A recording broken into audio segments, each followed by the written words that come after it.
kami datang. Mudah-mudahan, maksud saya gini, kalau orang mau damai itu nggak ada syarat lagi. Syaratnya adalah siapa yang melanggar norma hukum akan dihukum. Siapa yang curang akan kena ganjarannya, baik ganjaran sosial maupun ganjaran hukum dunia maupun hukum akhirat.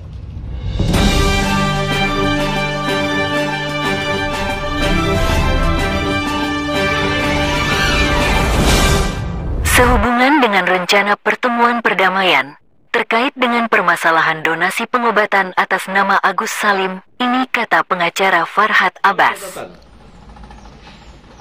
Kenapa pihak lawan harus berdamai dengan kita?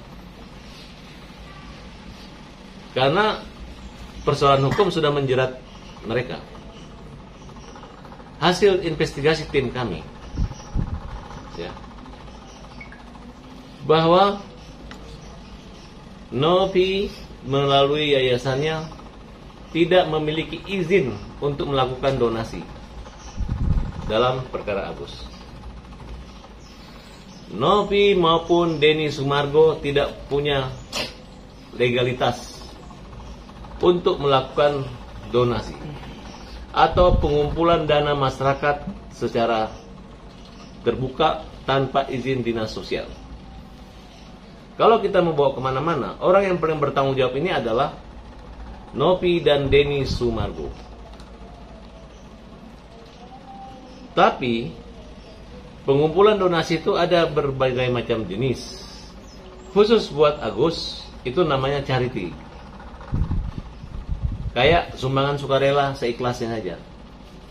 Itu tidak ada pertanggungjawabannya. Tidak ada pajaknya. Kayak misalnya ada rekan-rekan artis yang sakit, ya Mas Didi. Kemudian untuk membeli obat, membayar rumah sakit, kumpullah kawan-kawan uang ini. Itu nggak perlu dilaporin ke dinas sosial. Pemahaman ini yang tidak dimiliki. Ketika awalnya mereka yakin ini semua charity, tiba-tiba ketika ribut dan tersinggung, dia bilang ini donasi dan harus. Itulah mengatakan bahwa dia menakut-nakuti, mengancam, sehingga beralihlah dana charity itu kepada yayasan tersebut dengan ditakut-takuti semua. Padahal dia tidak menyadari. Dua kesalahannya, pertama melakukan donasi, yang kedua adalah melakukan pemindahan rekening charity tersebut ke dana yayasan. Nah, coba wartawan, kita tanya aja kemana-mana, termasuk Abraham Silaban, Otman Faris, Kamarudin Simanjuntak, Alvin Lim. Tokoh-tokoh ini bukan mendukung Farhat Abbas, tapi menyatakan selama uangnya dikasih ke Agus, itu sudah sah milik Agus. Kalau kalian ambil dari rekening Agus sama dengan mencuri. Ya, itu. Nah, mudah-mudahan teman-teman ini berpikir positif lah. Harusnya kesalahan saya, kelemahan saya di sini. Bukan kami bermaksud baik untuk melindungi ini, jangan sampai nanti donasi. Bukan memanggil para donatur-donatur dikumpulin, diberi surat kuasa untuk menagih. Dengan alasan paguyuban atau ada koordinatornya, nggak seperti itu. Janganlah mencari-cari pekerjaan seperti itu. Terutama pengacara-pengacara ini. Saya mau tahu, kalian ini jelas nggak organisasi advokatnya? Jelas nggak sekolah di mana kalian ini, tamatan di mana, mana foto kuliah dulu, mulai SD, SMA, ijazah saya mau lihat dulu. Jangan tiba-tiba tukang sulap dan pemain badut tiba-tiba jadi pengacara. Betul nggak? Siapa yang pemain sulap? Mungkin katanya ada pengacara yang sana dulu suka jadi pemain akrobat, badut-badut apa, tukang sulap. Saya dengar itu ada. Tiba-tiba sulap punya izin advokat gitu. Jangan tersinggung ya gitu. Tapi yang jelas, kalau kalian mau masuk ke ranah pembelaan kami ketika memenangkan satu perkara itu tidak asal-asal pingin ngetop.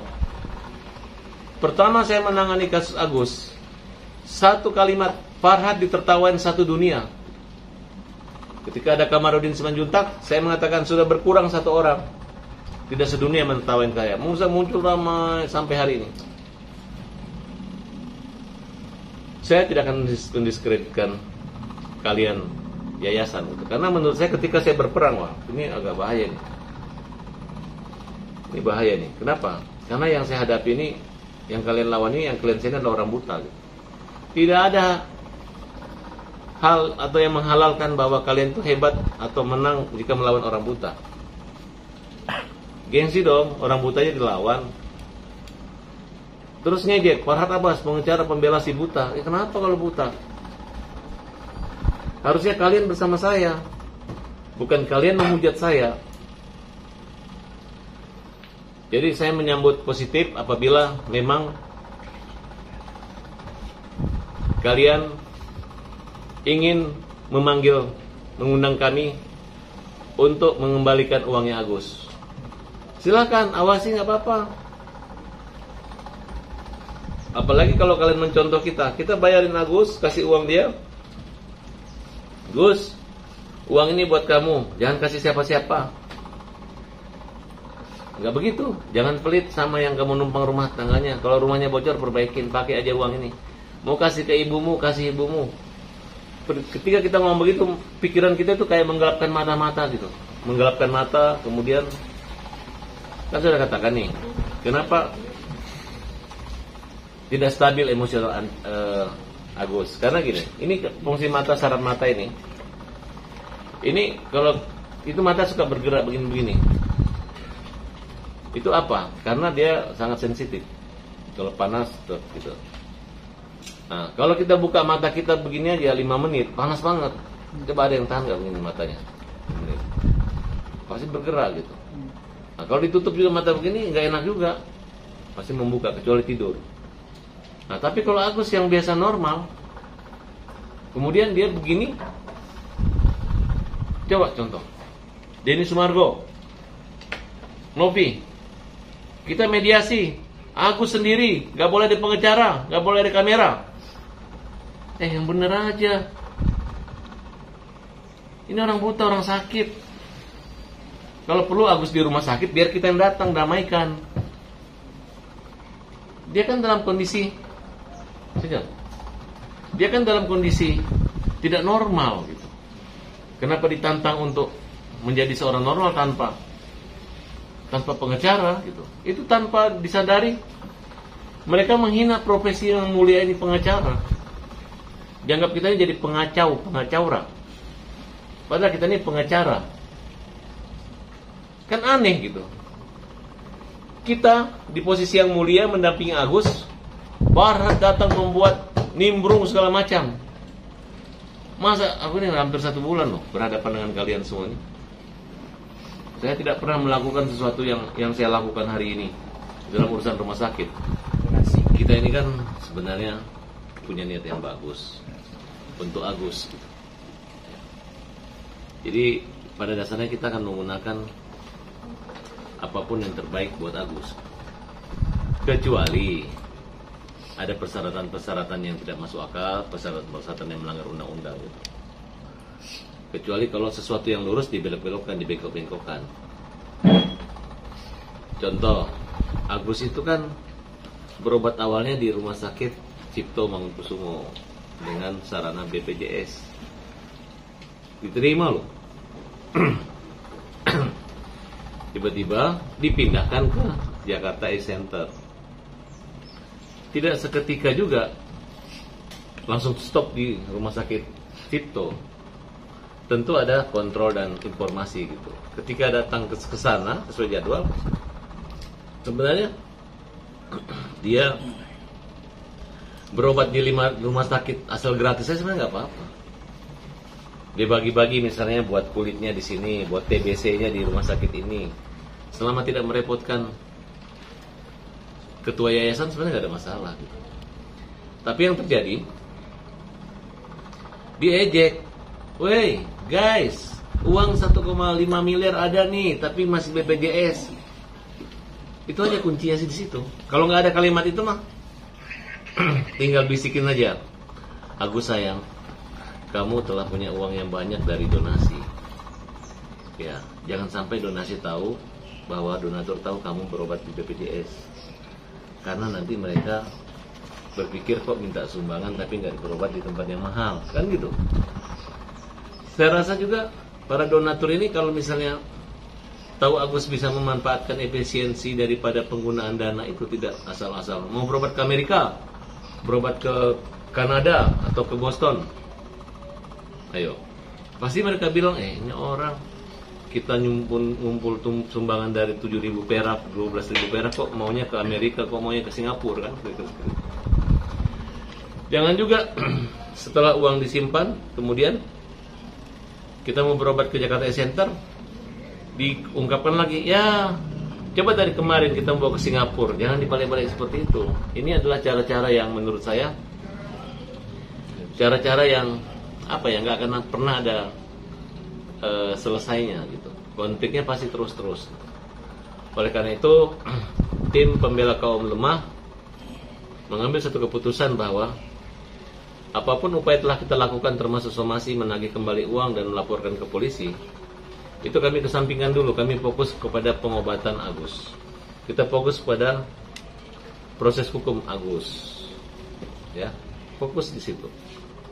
Nah, sehingga ketika kalian ribut dengan menggunakan cara-cara para netizen sekarang semua pada buta matanya, netizen yang kontra Agus, yang tidak suka Agus. Mereka ngomongnya ngejek-ngejek Agus semua gitu. Oleh karena itu, saya ajarkan Agus sudah diam aja, nggak usah dengar apa-apa seperti itu. Yang penting Agus tidak nipu, yang penting Agus tidak macam-macam. Yang penting uangnya kan bukan di Agus, uangnya udah di Nopi, di yayasan. Ya udah, ternyata jurus itu kita lebih baik berbuat daripada berkomentar, lebih baik berbuat daripada berkonflik. Alhamdulillah Agus minggu depan akan operasi. Kemudian hingga akhirnya yang kita anggap lawan-lawan kita ini mengundang kita untuk hadir di acara besok. Saya nggak tahu, undangan tuh yang saya baca itu hanya mengundang Agus, mengundang Farhad Abbas untuk hadir, yang mana nanti disiarkan secara live dan dihadiri oleh tokoh-tokoh, oleh donatur semua. Untuk apa? Saya ini adalah pengacara profesional yang sekarang merangkap tugas sebagai perawat Agus, mengantarin dia ke rumah sakit semua. Gara-gara siapa? Gara-gara yayasan aja. Yayasan yang katanya mengurus Agus, mencarikan donasi dan lain sebagainya, otomatis mentelantarkan Agus. Akhirnya saya bekerja dengan teman-teman semua. Apabila besok kami datang, mudah-mudahan, maksud saya gini, kalau orang mau damai itu nggak ada syarat lagi. Syaratnya adalah siapa yang melanggar norma hukum akan dihukum. Siapa yang curang akan kena ganjarannya, baik ganjaran sosial maupun ganjaran hukum dunia maupun hukum akhirat. Agus semua akan hadir dan mudah-mudahan tidak ada perubahan. Mudah-mudahan tidak ada perubahan.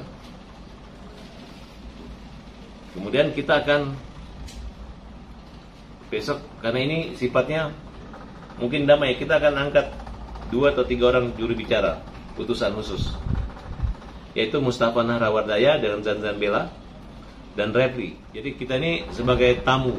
Nanti event organizer-nya yang membawa pasukan ini adalah Zanzan Bella dan Mustafa Nahrawardaya, Rafli Pagarbumi.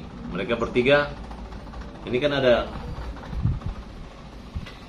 timnya gitu. Tapi yang jelas saya sebagai pelopor dalam perkara ini bersama Krishna berdua. Kemudian Krishna lagi di Melbourne di Australia.